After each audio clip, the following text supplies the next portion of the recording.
So it's beautiful out. Beautiful, right? Looking at my watch as if it told me the temperature. It doesn't, but it's 75 today. Beautiful. The phone's been off ringing off the hook. People want to do business. It's sunny. People are feeling good. It's barbecue time. Father's Day is coming up. And I just keep thinking about general conversation that pops up every once in a while where someone's talking about something they're thinking of doing. They don't know if they should do it. And then somebody gives it the, better to ask forgiveness than for permission. So that's what we're looking at. Forgiveness versus permission. And I think that's true sometimes, depending on the situation, depending on who you are, depending on a lot of things. But if you are renting a property, living in someone else's home, under a lease, it's the worst possible advice you could receive. So, want to dive into that a little bit, right? When it comes to tenancy, it all comes down to a 5-letter word, right? Trust. It all comes down to trust. From the beginning, it's all about establishing that relationship where the owner says, have at it. This is my property. Make it your own. Treat it like your own, but in a way that aligns with what I'm looking for, right? It's a partnership. There's a cooperation here. You're there not just to pay the rent, but to be a steward of the property, to keep an eye on it, to let people know when there's an issue with maintenance so that you're there to protect it. The whole cycle works really, really well, especially with a property manager. That's the general idea.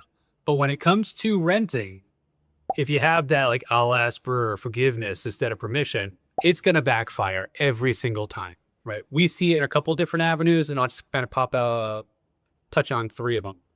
The first is pets, right? We've had plenty of people that go through the vetting process, see the apartment or the house in person, do the application, do the background check. Everything's good. Security deposit is coming in. I was like, oh, before I give this to you, just want to let you know I have a cat. As if you forgot, right? What are you going to do at this point, right? It's not, hey, I'm applying. What if I have a pet? It's, oh, by the way, I've got a thing. What are you going to do now? Right? It's unlikely in that situation that they're going to stop the process, but they might. You lied. You omitted whatever it is, but you're in that position of like, they'll forgive it. It is what it is. If I'd asked up front, they might have said no already. So maybe you get that apartment, but guess how that relation's going to go? Pretty shitty, right? You have proven yourself untrustworthy. And the hardest thing to get back once you've lost it, no matter what the arena, is trust. And that's the foot that you're starting this relationship on. Don't cut that kind of stuff. Be upfront.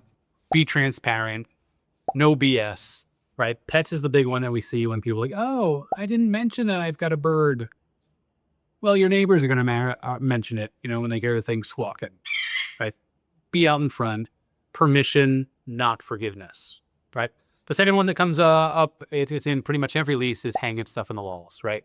There is a reasonable expectation that, you want to see your family and you want to hang them on the walls, whatever, right? But most leases are going to say something along the lines of asking for written permission or some sort of communication, right? Can you get away with just hanging some stuff and never asking somebody? Sure, right? It is accepted as a part of residency. But if you're going to be putting up more than the normal thing, ask.